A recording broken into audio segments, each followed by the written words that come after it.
बिस्मिल्लाहिर्रहमानिर्रहीम। अस्सलाम वालेकुम। Very good evening to all my students. Welcome to my channel. Students, आज का मेरा टॉपिक है how to prepare for our exam. यानी एज ए स्टूडेंट्स मैं बात कर रही हूँ कि हमने अपने आप को खुद को एग्ज़ाम्स के लिए कैसे प्रिपेयर करना है।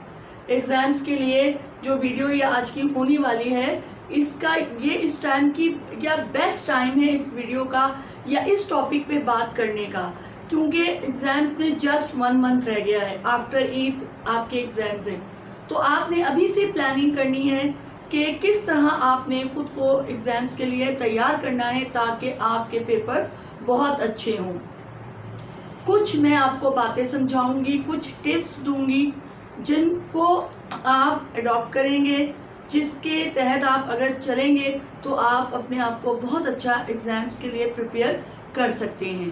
बच्चों, जितना मेरा टीचिंग एक्सपीरियंस है, जितना मेरा पढ़ाने का एक्सपीरियंस है, उसके हवाले से मैं आपसे बात कर रही हूँ।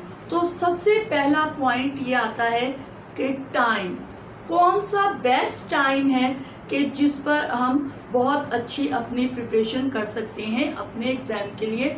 जितने हमारे सब्जेक्ट हैं, तो हमारे पास जितना भी टाइम है, 24 आवर्स हैं, हमारे पास पूरा दिन है, पूरी रात है, तो इसमें कौन सा बेस्ट टाइम है कि जो कुछ हम पढ़ें वो हमारे माइंड में उतरता चला जाए और बहुत अच्छे से फील हो जाए, बहुत अच्छे से याद हो जाए। तो बच्चों, सबसे पहला पॉइंट आता है हमारे पास टाइम। अब टाइम भी कौन सा बेस्ट टाइम, कौन सा टाइम जो है बहुत अच्छा है, तो मैं आपको बता रही हूँ कि सबसे अच्छा, सबसे बेस्ट टाइम है सुबह के 5 से 7।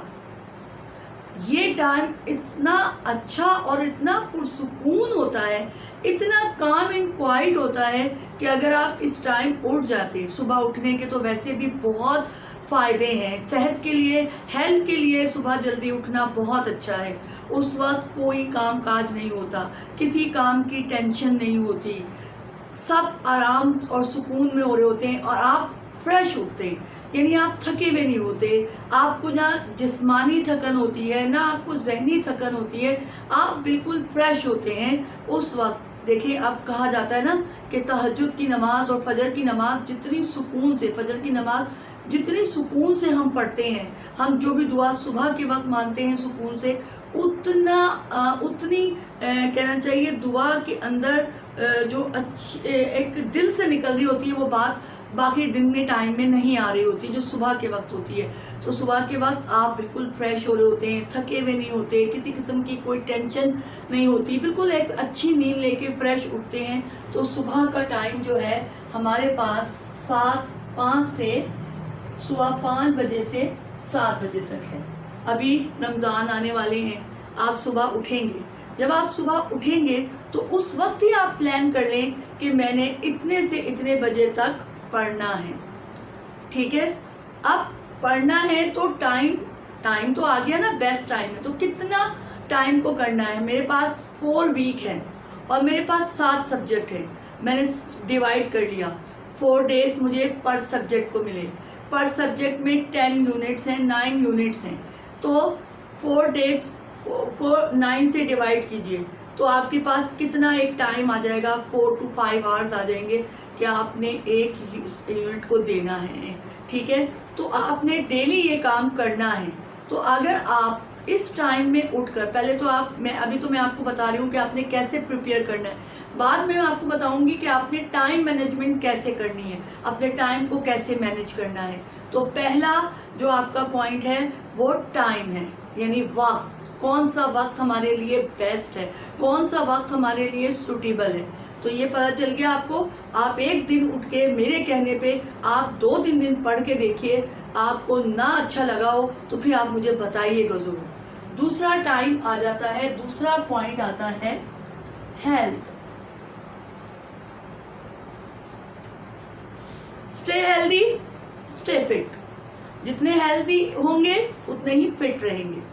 तो आज की बात से लेकर जब आप मेरी ये वीडियो देखेंगे एग्ज़ाम तक, no cold drinks, no pizza, no pasta, no burger, no chaat, no samosa, no pakode, ये सब चीज़ें बाहर की, मैं बाहर की बात कर रही हूँ, घर की नहीं। कि आप कहेंगे रमज़ान आने वाले हैं और रमज़ान में तो पकोड़े समोसे तो होते ही हैं। तो घर की बनी हुई आप हर चीज़ खाएं, आप हेल्दी फूड खाएं, आप अपनी हेल्थ का ख्याल रखें। आप जितने फिट रहेंगे, जितने हेल्दी रहेंगे, आप उतना अच्छा पेपर करेंगे। अगर आप पूरा साल बहुत अच्छा पढ़ते आ रहे हैं, लेकिन आप जो आपका बेस्ट प्रिपरेशन टाइम है एग्ज़ाम से के करीब, उसमें आप बीमार हो गए, आपकी हेल्थ ठीक नहीं हो गई, आपका एब्डोमेन का डिसऑर्डर हो गया, या आपको कोई और प्रॉब्लम हो गई, आप वीक हो गए, तो आप कैसे पढ़ेंगे, कैसे आप प्रिपरेशन करेंगे? आप हेल्दी रहेंगे, हेल्दी माइंड होगा, आप फिट होंगे, आप जभी तो अच्छा पेपर, अच्छी तैयारी के लिए, यानी एग्ज़ाम की अच्छी प्रिपरेशन के लिए आप तैयार होंगे। तो आपने अपनी हेल्थ का ख्याल रखना है। ये बात मैं सिर्फ स्टूडेंट्स से नहीं कर रही, मैं पेरेंट्स से भी ये बात कर रही हूँ कि पेरेंट्स भी अपने बच्चों का ये ख्याल रखें कि उनको कोई बाहर की चीज़ ना दें, उनकी हेल्थ का ख्याल रखें ताकि वो बीमार ना हो और पेपर की एग्ज़ाम प्रिपरेशन के लिए, एग्ज़ाम की प्रिपरेशन के लिए हेल्दी रहें, फिट रहें। तीसरा जो पॉइंट है वो है नो टीवी। ये बात मैं स्टूडेंट से भी नहीं कर रही, पेरेंट्स से भी कर रही हूँ। यानी पेरेंट्स भी अगर देख रहे हैं मेरी वीडियो, तो पेरेंट्स भी इस बात का ख्याल रखें कि एग्ज़ाम में 1 मंथ है, एग्ज़ाम से पहले 2 मंथ या 1 मंथ बिफोर आपने टीवी को बैन लगा देना है। No TV, no social media, no WhatsApp, no Facebook, यानी जितना भी सोशल मीडिया है, टीवी है, ये सब कुछ बैन। आप इनसे दूर रहेंगे तो आप अपनी प्रिपरेशन अच्छी तरह कर सकेंगे। फॉर एग्ज़ाम्पल मैं आपको इसकी एक मिसाल देती हूँ कि कोई ऐसी चीज़ एक जगह आपके घर में किसी एक जगह पड़ी है, वो है तो काम की चीज़, लेकिन उसके आसपास बहुत सी बेकार चीज़ें, बहुत कचरा पड़ा हुआ है। आपको कोई काम की चीज़ चाहिए तो उसको तलाश करने में आपको कितनी मुश्किल होगी ना, दिक्कत होगी कि उस कचरे में से आपने ढूंढ के निकालना है। तो आपने अपने माइंड को साफ रखना है, कचरा उसके अंदर नहीं भरना, कचरा उसके अंदर नहीं आपने ठूंसना। ये social media, TV, dramas, music और ये सब व्हाट्सएप और फेसबुक और टिकटॉक और ये सब चीज़ें, ये कचरा है। ये कचरा दिमाग के अंदर जाएगा तो काम की चीज़ जाने का जगह कहाँ रहेगी? नहीं होगी ना काम की चीज़ जाने की जगह।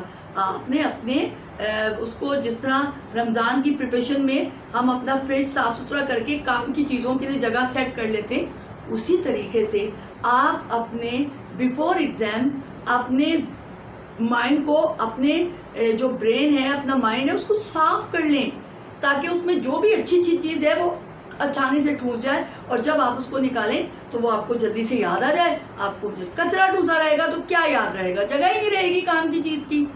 ठीक है, ये बात समझ में आ गई। ये तीसरा पॉइंट हो गया। चौथा पॉइंट, ब्रेक।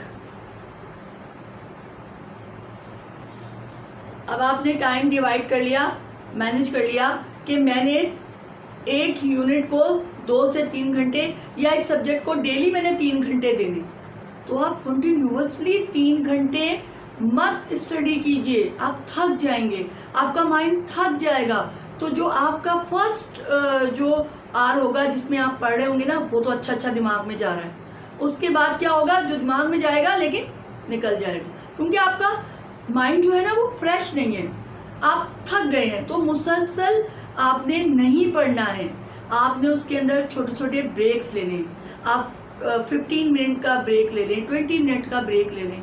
उसमें आप का कोई दिल चाह रहा है तो आप पहले से प्लान करके रखें, या पेरेंट्स को मैं कह रही हूँ कि वो प्लान करके रखें कि बच्चा अगर आपका पढ़ रहा है तो आप उसको थोड़ी देर से कोई जूस दे दीजिए, कोई फ्रूट उसको हेल्दी खाने के लिए दे दीजिए।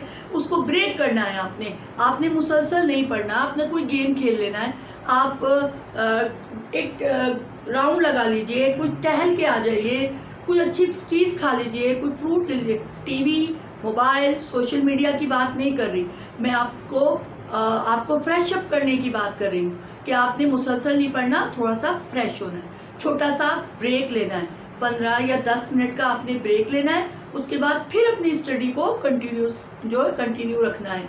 तो इस तरह आपने डेली पढ़ना है, ठीक है। 5वां पॉइंट आपका आ गया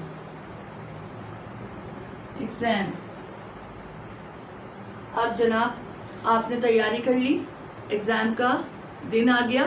अब जब एग्जाम है, सुबह एग्जाम है, स्ट्रेस में आपने बिल्कुल स्ट्रेस में नहीं आना है, इसको सीरियस इतना नहीं लेना है। एग्जाम आपकी लाइफ नहीं है, ये आपका पार्ट ऑफ लाइफ है, आपकी ज़िंदगी का एक हिस्सा है।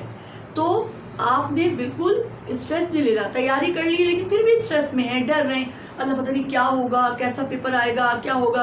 पेपर देखे तो 2 MCQs शुरू के नहीं आए, ये तो हमें नहीं आ रहे, पता नहीं कैसे MCQs आ गए, आउट ऑफ सिलेबस आ गया। पैनिक में नहीं आना, बिल्कुल स्ट्रेस नहीं लेना है, बिल्कुल खुशी खुशी जाना है, हंसते हंसते जाना है और रिलैक्स रहना है और रिलैक्स रह के अपने एग्ज़ाम्स को कंडक्ट करना है, एग्ज़ाम देना है।